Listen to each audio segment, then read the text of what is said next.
Hello friends, JSSC classes में आपका स्वागत है।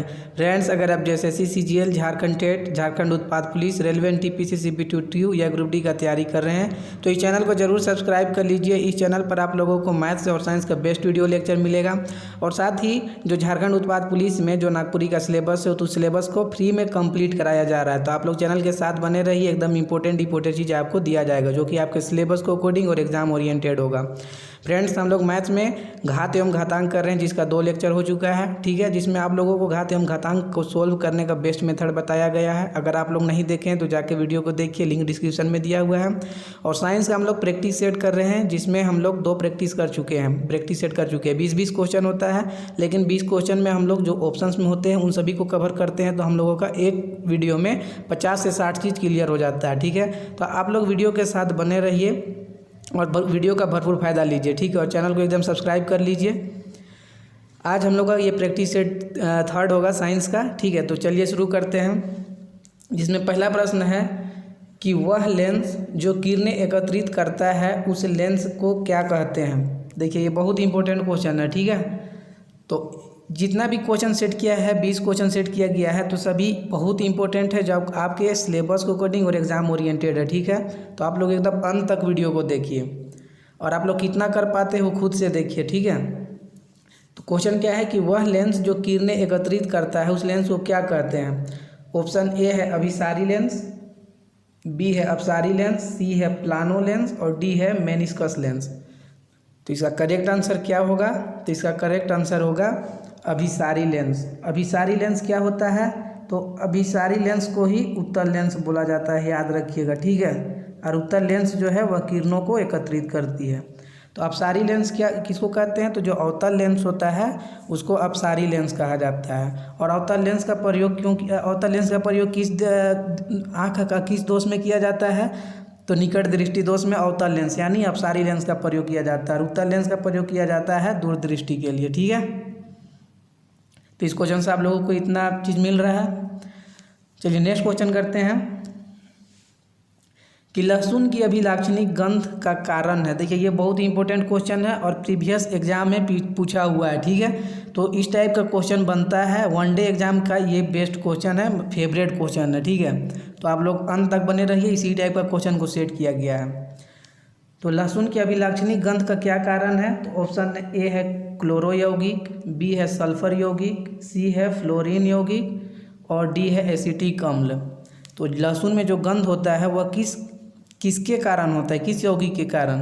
तो याद रखिएगा सल्फर यौगिक। करेक्ट आंसर हो जाएगा ऑप्शन नंबर बी। सल्फर यौगिक जो लहसुन होता है उसमें सल्फर के यौगिक मौजूद होता है और उसका जो गंध होता है वह सल्फर के यौगिक के कारण ही होता है, ठीक है। नेक्स्ट क्वेश्चन करते हैं कि एक्स किरणें किस प्रकार की तरंगे हैं। देखिए, इसे तरंग वाला से तो क्वेश्चन बनता ही बनता है, तो ध्यान में रखिएगा। ऑप्शन ए है अनुदैर्ध्य तरंग है, बी है अनुप्रस्थ तरंग है, सी है विद्युत चुंबकीय तरंग है और डी है प्रत्यास्थ। तो इसका करेक्ट आंसर क्या हो जाएगा? तो विद्युत चुंबकीय तरंग, ठीक है, ऑप्शन नंबर सी। कि जो एक्स किरणें होती है वे विद्युत चुंबकीय तरंग होते हैं, ठीक है। और विद्युत चुंबकीय तरंग जो होता है वह एक प्रकार का अनुप्रस्थ तरंग ही होता है, तो ये भी ध्यान रखिएगा। एक्स किरणें विद्युत चुंबकीय तरंग होती है, ठीक है। देखिए, अनुदैर्ध्य तरंग और अनुप्रस्थ तरंग। तो अनुदैर्ध्य तरंग जो होता है वह सभी माध्यम से होकर गुजर सकता है, मतलब इसका जो संचरण होता है वह सभी माध्यम से हो सकता है, ठोस, द्रव, गैस, सभी से। और जो अनुप्रस्थ होता है वह केवल ठोस से होता है, यह भी याद रखिएगा, पूछा जाता है, ठीक है। नेक्स्ट क्वेश्चन करते हैं, रॉकेट किस सिद्धांत पर कार्य करता है। यह भी बहुत इंपॉर्टेंट क्वेश्चन है कि रॉकेट जो है वह किस सिद्धांत पर कार्य करता है। ऑप्शन ए है न्यूटन का तृतीय नियम, बी है न्यूटन का प्रथम नियम, सी है न्यूटन का द्वितीय नियम और डी है आर्किमिडीज का सिद्धांत। तो इसका करेक्ट आंसर हो जाएगा ऑप्शन ए, न्यूटन का तृतीय नियम, ठीक है। ये बहुत इंपॉर्टेंट क्वेश्चन है, तो ध्यान में रखिएगा कि रॉकेट जो है वह न्यूटन का तृतीय नियम के सिद्धांत पर कार्य करता है, ठीक है। प्रथम नियम को जड़त्व का नियम कहते हैं, आप लोग जान रहे हैं, ठीक है। और जो द्वितीय नियम है तो इससे रिलेटेड एक क्वेश्चन पूछा जाता है कि न्यूटन के गति के किस नियम से हमें बल की परिभाषा मिलती है, ठीक है। बल की परिभाषा किससे मिलती है, यह क्वेश्चन पूछा जाता है। तो याद रखिएगा न्यूटन का द्वितीय नियम, ठीक है। दूसरा नियम से हम लोगों को क्या मिलता है? तो बल की परिभाषा। रॉकेट किस सिद्धांत पर कार्य करता है?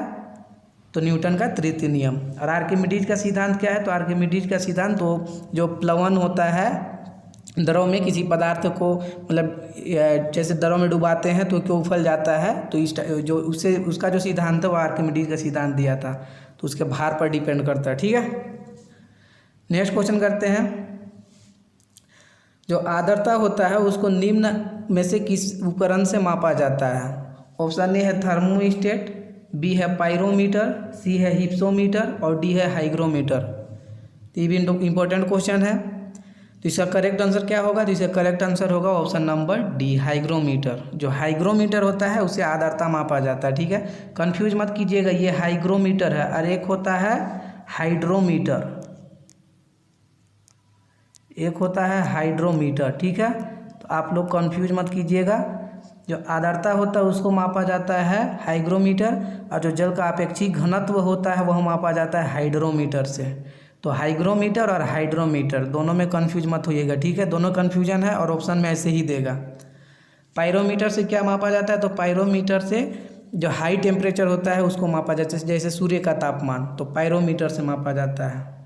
थर्मोस्टेट तो ये टेम्परेचर से संबंधित है। ठीक है, नेक्स्ट क्वेश्चन करते हैं कि श्यान द्रव में सीमांत वेग से गिरने वाले पिंड का त्वरण क्या होता है? जो श्यान द्रव होता है उसमें सीमांत वेग से गिरने वाले पिंड का त्वरण क्या होता है? तो ऑप्शन ए है 0, बी है g के बराबर, यानी जो गुरुत्वीय त्वरण होता है उसके बराबर, गुरुत्वीय त्वरण से कम और गुरुत्वीय त्वरण से अधिक। तो इसका करेक्ट आंसर क्या हो जाएगा? तो इसका करेक्ट आंसर होगा ऑप्शन ए, 0। श्यान द्रव में सीमांत वेग से गिरने वाले पिंड का त्वरण जो होता है वह 0 होता है। ठीक है, तो याद रखिएगा। और फ्रेंड्स, अगर वीडियो अच्छा लग रहा है तो लाइक शेयर जरूर कीजिए और चैनल को जरूर सब्सक्राइब कर लीजिए और वीडियो को अंत तक देखिए, बहुत इंपॉर्टेंट क्वेश्चन को सेट किया गया है। नेक्स्ट क्वेश्चन करते हैं। कोशिका में निम्न में से कौन सी पाचन थैली कहलाती है?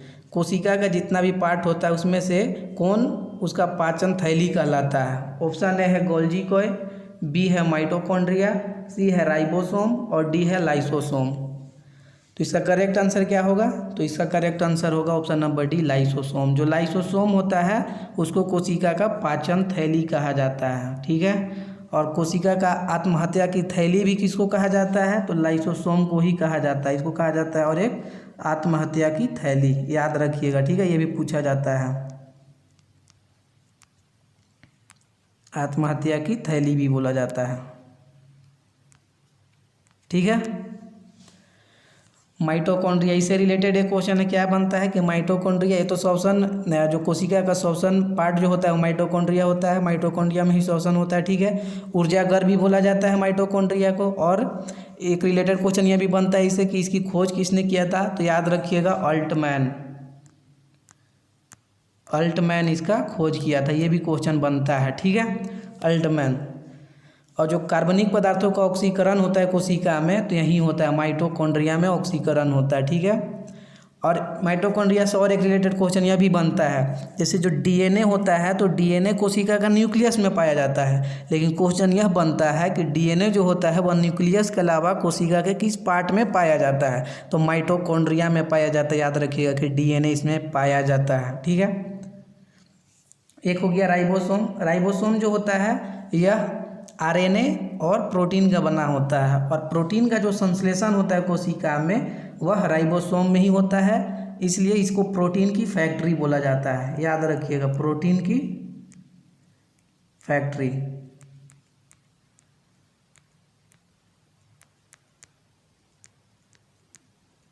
प्रोटीन की फैक्ट्री बोला जाता है। ठीक है,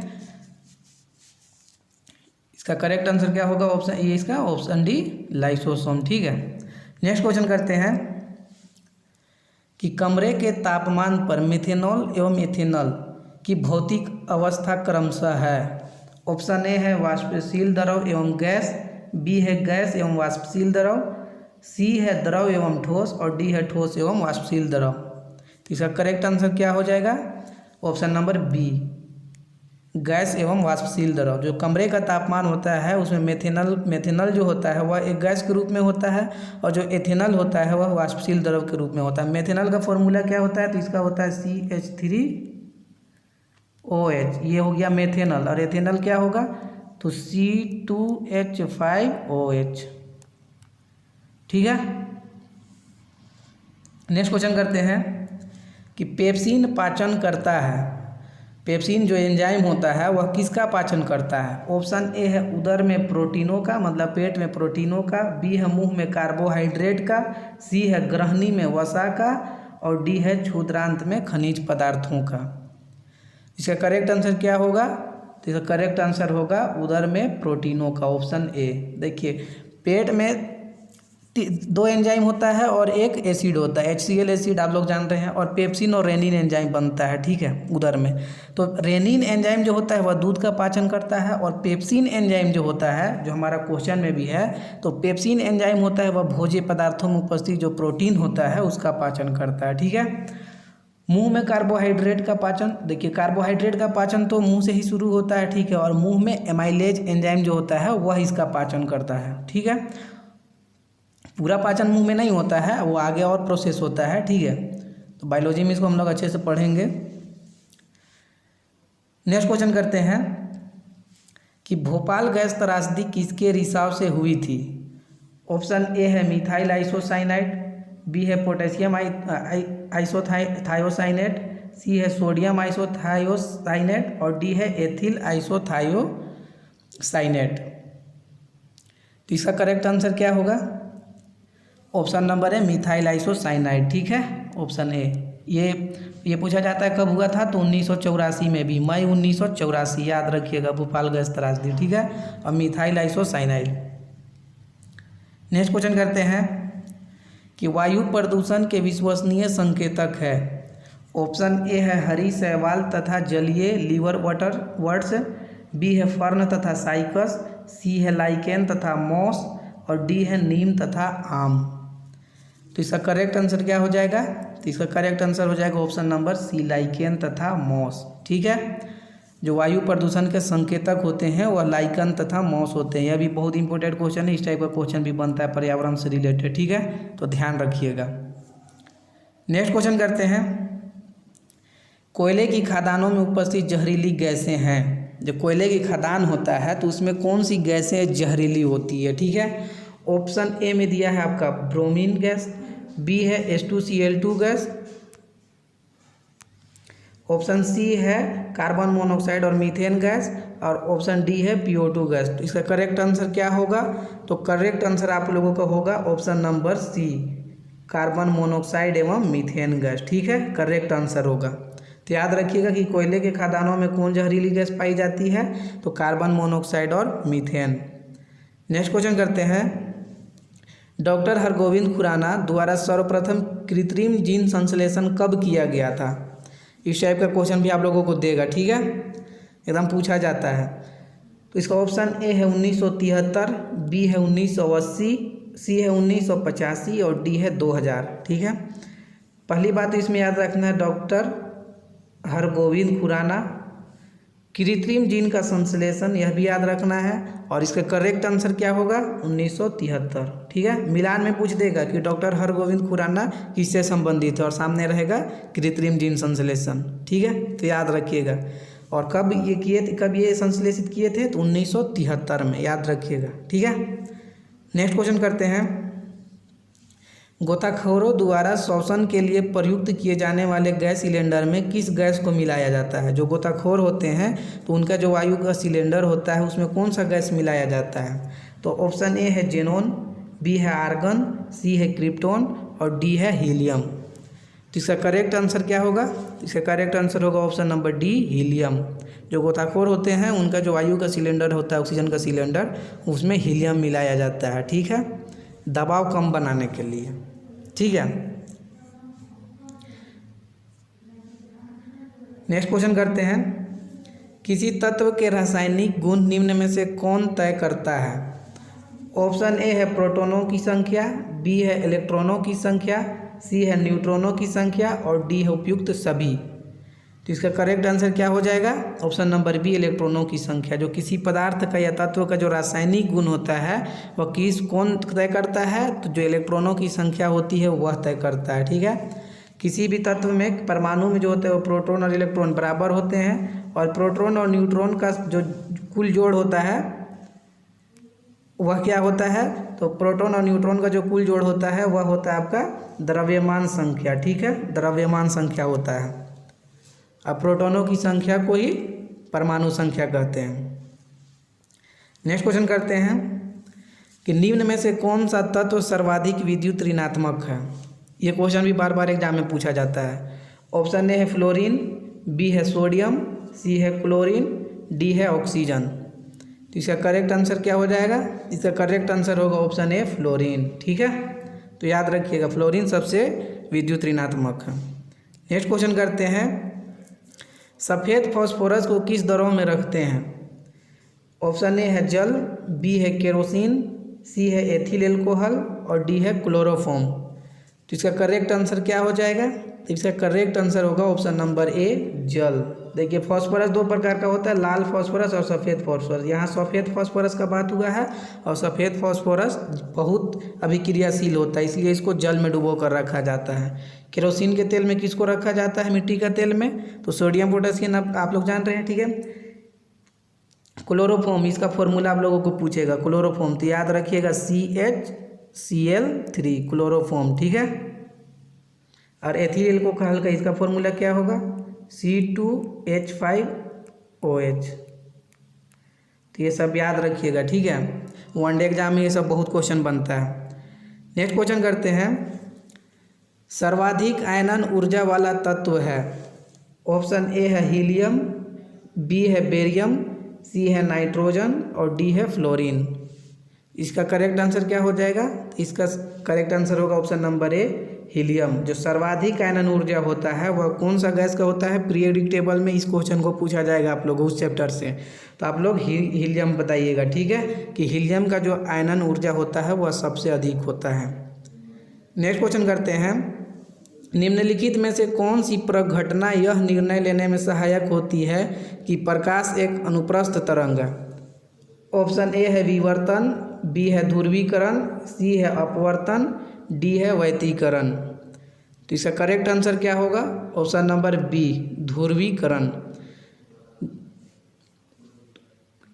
प्रकाश का जो ध्रुवीकरण ये घटना होता है तो उसे पता चलता है कि प्रकाश एक अनुप्रस्थ तरंग है। ठीक है, और अनुप्रस्थ तरंग, ठीक है, तो अनुप्रस्थ तरंग है कौन, प्रकाश। तो ध्रुवीकरण जो प्रकाश का जो ध्रुवीकरण एक सिद्धांत है या बोलिए नियम है, तो वो बताता है कि यह एक अनुप्रस्थ तरंग है। नेक्स्ट क्वेश्चन करते हैं, पित्त का मुख्य कार्य क्या है। ऑप्शन ए है रुक्षांश पचाने के लिए, बी है पाचन के लिए वसा को पायसी करना, सी है मूत्र को खत्म करना और डी है पाचन की प्रक्रिया को विनियमित करना। तो इसका करेक्ट आंसर हो जाएगा ऑप्शन नंबर बी। ठीक है, कि पाचन के लिए वसा को पायसीकरण करना, मतलब वसा को छोटे छोटे पार्टों में तोड़ना। तो ये कौन करता है, पित्त करता है। पित्त से रिलेटेड एक कन्फ्यूजन क्वेश्चन है कि पित्त का जो होता है निर्माण कहाँ से होता है, तो यह यकृत से इसका निर्माण होता है, लेकिन जमा यह कहाँ रहता है, तो गॉल ब्लैडर में जमा रहता है, जिसको आप लोग पित्ताशय बोलते हो। ठीक है, तो याद रखिएगा कि पित्त का निर्माण होता है यकृत से और इसका जो जमा होता है वो कहाँ जमा होता है, तो पित्ताशय में। ठीक है, तो हम लोग आज 20 क्वेश्चन किए जिसमें हम लोगों ने बहुत चीज़ भी देखा। ठीक है, और इम्पोर्टेंट क्वेश्चन किए हैं, तो आप लोग वीडियो को देखिए। और अगर वीडियो को देखिए, अगर वीडियो अच्छा लगता है तो आप लोग लाइक शेयर जरूर कीजिए और चैनल को जरूर सब्सक्राइब कर लीजिए। ठीक है, और मैथ का भी वीडियो चलाया जा रहा है, आप लोग देखिए। घात एवं घातांक का 2 लेक्चर हो चुका है, परसेंटेज पूरा कंप्लीट हो चुका है। ठीक है, उसके बाद हम लोग अलजेब्रा भी करेंगे, जिसमें आप लोगों को अलजेब्रा सोल्व करने का बेस्ट तरीका सिखाया जाएगा। ठीक है, थैंक यू।